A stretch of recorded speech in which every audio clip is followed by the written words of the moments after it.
Ever feel like your browser gets chaotic when you're trying to balance work, personal use, or even multiple users on the same computer? Today, you'll learn how to take control by using profiles in Microsoft Edge, a simple feature that keeps everything clean, separate, and super organized. To get started, open Microsoft Edge. Look toward the top right corner and click the three dots. The menu for settings from here, choose settings, and on the left side, you'll see a section called Profiles. This is where all the magic happens.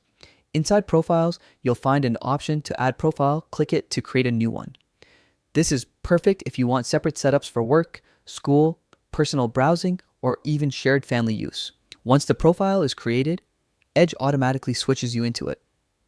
Now you'll be asked whether you want to sign in with a Microsoft account. If you do, bookmarks, passwords, history, and extensions can sync across your devices.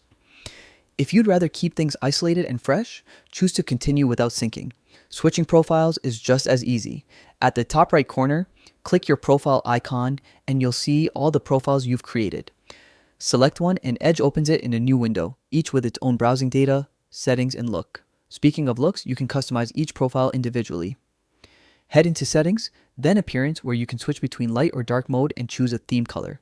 Each profile can have its own style, making it instantly recognizable. If you ever need to rename or remove a profile, return to the Profiles section. Click the pencil icon to rename it or select a new avatar, and if a profile is no longer needed, hit the trash can icon to delete it. With just a few steps, you can keep your digital life organized and seamless, no matter how many different browsing setups you need. Thanks for watching, and I hope this guide helps you make the most out of Microsoft Edge profiles.